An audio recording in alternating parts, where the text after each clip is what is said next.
السلام علیکم ناظرین، تحریک عدم اعتماد کے معاملے پر چند دن پہلے جو اپوزیشن اور حکومت دونوں اطراف پہ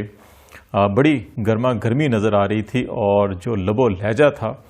وہ بھی تمام اخلاقی اور سیاسی جو اقدار اور روایات ہوتی ہیں اور تہذیب ہوتی ہے اس سے باہر جاتا ہوا دکھائی دے رہا تھا، اور یوں لگتا تھا شاید جیسے OIC کی وزراء خارجہ کانفرنس کے اختتام کے فوری بعد ملک بھر میں جو ہے کہ وہ ایک ایسی ہیجان زدہ کیفیت پیدا ہو جائے گی کہ شاید ڈنڈا بردار اور جتھے جو ہیں وہ ایک دوسرے کے اوپر جو ہے کہ وہ برس پڑیں گے اور شاید خون خرابہ ہو جائے گا۔ اس قسم کی صورتحال جو بیان بازی تھی وہ نظر آ رہی تھی، اور پھر جب سندھ ہاؤس پر حملہ بھی ہوا تو اس کے بعد صورتحال جو ہے وہ نازک دکھائی دے رہی تھی۔ لیکن پچھلے 2-3 دنوں میں بڑی اہم 2-3 ڈیولپمنٹس ہوئی ہیں جس کے بعد ہر طرف خاموشی ہی خاموشی اور سکون سا نظر آنے لگ گیا ہے۔ پرائم منسٹر کا لب و لہجہ ہو یا وفاقی وزراء کا یا ایسے ان وزراء کا جن میں فواد چودھری صاحب تھے یا شہباز گل صاحب جو توتکار کر کے بات کرتے تھے اور بڑے سخت الفاظ استعمال کرتے تھے اپوزیشن کے بارے میں، اسی طرح اپوزیشن کی صفوں میں ایسے عناصر جو حکومت کے بارے میں بڑے سخت الفاظ استعمال کرتے تھے، وہ سب کے سب جو ہے کہ وہ تلخیاں جو ہیں وہ شائستگی میں بدل گئی کہ ایسا کیا ہوا ان 2 دنوں میں کہ یہ جو ساری کی ساری تلخیاں تھیں وہ شائستگی میں بدل گئیں۔ وہ ہیجان زدہ کیفیت بھی نہیں، معاملات جو ہیں وہ سپریم کورٹ میں جو پارلیمنٹ میں ڈسکس ہونے چاہیے تھے وہ لگتا یہ تھا کہ اب سڑکوں چوراہوں میں اور ڈی چوک میں جو ہے کہ وہ ڈنڈوں کے ساتھ اور لاٹھیوں کے ساتھ جو ہے وہ ان کے فیصلے کیے جائیں گے، لیکن اب وہ سارے کے سارے معاملات جو ہیں وہ سپریم کورٹ میں آ گئے ہیں اور وہاں پر اب قانون اور آئین کی روشنی میں دلائل کے ساتھ بات کی جا رہی ہے۔ آغاز ہو چکا ہے۔ سپریم کورٹ بار ایسوسی ایشن کے پریزیڈنٹ سپریم کورٹ میں پیش ہوئے، تمام اپوزیشن لیڈر جو ہے وہ جن میں شہباز شریف صاحب، بلاول بھٹو صاحب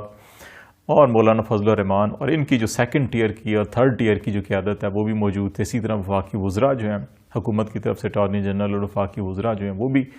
عدالت میں موجود تھے۔ صدارتی ریفرنس بھی پیش کر دیا گیا۔ 4 بنیادی کویسچن جو ہیں وہ سپریم کورٹ آف پاکستان سے پوچھے گئے، ان کی رائے طلب کی گئی ہے۔ اس سلسلے میں تمام جو سیاسی جماعتیں بالخصوص اپوزیشن کی جماعتیں ہیں ان کو سپریم کورٹ نے فریق بناتے ہوئے ان کو بھی نوٹس جاری کر دیے ہیں۔ 24 مارچ کو اس کی سماعت ہوگی، اور اس میں جو حکومت کے اتحادی ہیں ان کو نوٹس جاری نہیں کیا گیا، وہ ان کو حکومت ہی کنسیڈر کر کے جو حکومت کے سوالات ہیں ان کے جوابات تلاش کیے جائیں گے۔ اور اب ساری کی ساری جو نظریں ہیں پاکستان کی سیاسی جماعتیں ہوں، ڈپلومیٹک کمیونٹی ہو، ایک عام آدمی ہو، اسٹیبلشمنٹ ہے یا بیوروکریسی ہے، سبھی کی جو نظریں ہیں وہ اس وقت سپریم کورٹ کے اس لارجر بینچ پہ لگی ہوئی ہیں جو اب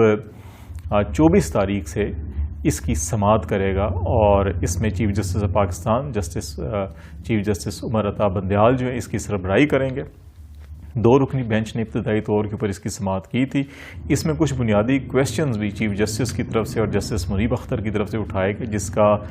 سپریم کورٹ بار کے پریزیڈنٹ جو ہیں وہ مناسب اس کا جواب نہیں دے، تسلی بخش جواب نہیں دے سکے، جس میں ایک کویسچن یہ بھی تھا کہ سندھ ہاؤس کے اندر کیا ہو رہا ہے یا کیا ہو رہا تھا، اس کا وہ تسلی بخش جواب نہیں دے سکے۔ اس کے ساتھ ساتھ جو اسپیکر نیشنل اسمبلی نے اجلاس طلب کیا ہے، جو 14 روز کے اندر اجلاس طلب کیا جانا ضروری ہے، اجلاس منعقد کب کیا جائے گا اس حوالے سے آئین خاموش ہے۔ طلب کیا جانا جو ہے کہ یہ آئین میں درج ہے، تو اس کو اعتراض کو بھی فاروق نائک صاحب نے اور سپریم کورٹ بار کے پریزیڈنٹ نے یہ معاملہ بھی سپریم کورٹ کے سامنے اٹھایا، اس کو ڈسکس کیا، جس پر چیف جسٹس عمر عطا بندیال نے کہا کہ اسپیکر جو ہے وہ خود یہ منصب جو ہے وہ کانسٹیٹیوشن کا حصہ ہے، اور ان کے جو معاملات ہیں وہ یہاں نہیں بلکہ اگر آپ کو کوئی اعتراض ہے تو ان کو پارلیمنٹ کے اندر اٹھایا جائے، سپریم کورٹ میں ان کو مت اٹھایا جائے۔ تو یہ معاملہ انہوں نے طے کر دیا،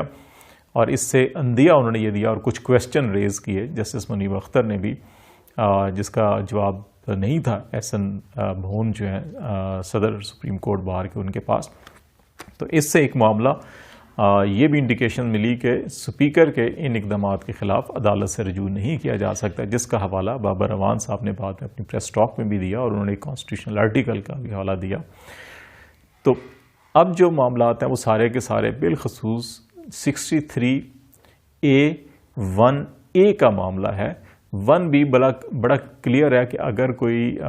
رکن اسمبلی اپنی پارٹی پالیسی کے خلاف 4 مواقعوں کے اوپر ووٹ اگینسٹ کرتا ہے گورنمنٹ کی پالیسی کے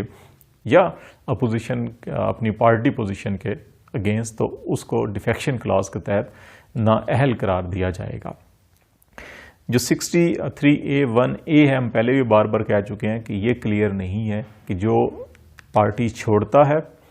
یا کسی دوسری پارٹی میں شمولیت اختیار کرتا ہے تو وہ بھی ڈیفیکشن کلاز کی زد میں آ سکتا ہے۔ تو اس تناظر میں جو 12-14 ارکان ہیں ان کو گنا جا رہا ہے، اور جو سوال پوچھا گیا وہ یہ ہے کہ یہ نااہلی ہوگی، کیا یہ تا حیات ہوگی یا کتنی مدت کے لیے ہوگی؟ کیونکہ عموماً یہ تصور کیا جاتا ہے کہ جو عوام کے ووٹ سے منتخب ہو کر آتے ہیں وہ عوامی ووٹ امانت کے طور پر لے کر آتے ہیں اور عوام کی نمائندگی بطور امانت دار یہاں پہ کر رہے ہوتے ہیں، اور اگر اس کی نمائندگی یہاں پر وہ نہیں کرتے دیانتداری کے ساتھ یا ایمانداری کے ساتھ، تو اس کا مطلب ہے کہ وہ امانت میں خیانت کر رہے ہیں، جو ووٹ کی امانت ہے اس میں خیانت کر رہے ہیں۔ تو اس لیے اس کو یہ جو صادق اور امین کی کیٹیگری ہے یہ اس میں آئے گا جس کو 1F کے تناظر میں دیکھا جاتا ہے۔ تو یہی وجہ ہے کہ اگر اس کیٹیگری میں آتے ہیں تو پھر یہ تاحیات نااہل ہوتے ہیں۔ تو یہ معاملہ اس وقت سپریم کورٹ کے سامنے ہے، اور سپریم کورٹ انہی سوالات کے تناظر میں تمام اپوزیشن جماعتوں سے بھی انہوں نے کہا ہے کہ وہ اپنا تحریری بیان سپریم کورٹ میں جمع کروا دیں تاکہ اس کو یہ حل کیا جائے۔ ایک اور بڑا خدشہ ظاہر کیا جا رہا تھا جی کہ سپریم کورٹ میں اس پٹیشن یا صدارتی ریفرنس کے تناظر میں عدم اعتماد پر جو رائے شماری ہے اس میں تاخیر کی جا سکتی ہے، تو وہ بھی سپریم کورٹ نے یہ آج کلیئر کر دیا کہ اس کارروائی کے نتیجے میں، صدارتی ریفرنس کی کارروائی کے نتیجے میں پارلیمنٹ کی کارروائی میں کوئی تعطل پیدا نہیں ہوگا اور وہ اپنے کانسٹیٹیوشنل ٹائم فریم کے اندر ہوگی، اور سپریم کورٹ بھی یہ فیصلہ جو دے گی اسی ٹائم فریم کے اندر دے گی تاکہ اس کے اندر کوئی تاخیر نہ ہو۔ اس کا یہ مطلب ہوا کہ یہ جو اگر 24 تاریخ کو تمام سے تحریری جواب لیے جائیں گے تو پھر اگلے 3 سے 4 دنوں میں یا 5 دنوں میں اس کے اوپر فیصلہ بھی آ جائے گا اور یہ کلیئر ہو جائے گا کہ ان کے بارے میں کیا ہونا ہے۔ ایک اور جو ریمارکس اور جو سچویشن تھی جو سپریم کورٹ بار کی اپلیکیشن تھی وہ جلسے جلوس کے حوالے سے تھی، تو جو ضلعی انتظامیہ میں وہ بھی کوشش کر رہی ہے اور سپریم کورٹ کے چیف جسٹس نے بھی یہ ڈائریکشنز دی ہیں کہ دونوں فریقین جو ہیں وہ ڈی چوک میں جلسے کی بجائے کسی اور جگہ پہ کریں اسلام آباد میں۔ دونوں کے اگر ایام مختلف ہیں تو مقامات بھی مختلف ہونے چاہیے اور ایسا روٹ ہو تاکہ دونوں کا آمنا سامنا نہ ہو اور کوئی ایسی صورتحال پیدا نہیں ہونی چاہیے جس سے امن و امان کا مسئلہ پیدا ہو، اور ضلعی انتظامیہ کو بھی کہا گیا ہے کہ وہ دونوں فریقین سے مشاورت کر کے اس کا حل نکالیں۔ تو یہ بھی معاملہ کلیئر ہو گیا۔ پھر ایک چیز جو ریمارک سے اس ساری سچویشن کے اندر جو اٹارنی جنرل یقین دہانیاں کرائیں اور اس چیز کو بھی انشور کیا کہ کسی رکن کو روکا نہیں جائے گا ان کے ووٹ کا حق استعمال کرنے سے، تو اس صورتحال میں بھی جو سپریم کورٹ کے ریمارکس تھے وہ یہ تھے کہ حکومت کا جو موقف ہے یا پوزیشن ہے موجودہ صورتحال میں وہ بہت بہتر ہے۔ یہ ریمارکس دیے گئے سپریم کورٹ کی جانب سے۔ اب معاملہ جو ہے کہ وہ یہ دیکھنا ہوگا کہ یہ سارے معاملات میں ایک جو بات ہے جو سب سے اہم ہے وہ اگین ہم یہ کہہ رہے ہیں کہ وہ یہ ووٹ کا جو دینا ہے اس کا بھی تعین ہونا ہے، اور اس میں جسٹس منیب اختر نے جو کویسچن ریز کیا تھا وہ یہ کہا تھا کہ کیا کسی رکن اسمبلی کو آئین کے کس آرٹیکل کے تحت یہ اختیار ہے کہ وہ آزادانہ جو ہے وہ ووٹ کا استعمال کر سکتا ہے اسمبلی کے اندر، کہ جو عوام کی اس میں جو بابر امان نے بعد میں پریس ٹاک کی اس میں 2 کیسز کا حوالہ دیا جس کے اندر سپریم کورٹ کی ججمنٹس ہیں اور اس میں یہ کرائیٹیریا طے کیا گیا ہے اور اس میں یہ کہا گیا ہے کہ رکن اسمبلی جو ہیں کہ یہ ایک امانت لے کر آتے ہیں اور وہ اپنی پارٹی پالیسی کے خلاف ووٹ نہیں دے سکتے، اس میں ان کو قدغن لگائی گئی ہے۔ تو یہ اب دیکھنا ہوگا کہ ان فیصلوں کی روشنی میں بھی اس چیز کا تعین ہوگا، اور پھر شاید کوڈ آف کنڈکٹ کی بات کی گئی ہے کہ سپریم کورٹ وہ بھی طے کرے گی کہ اس سلسلے میں کوڈ آف کنڈکٹ کیا ہونا چاہیے۔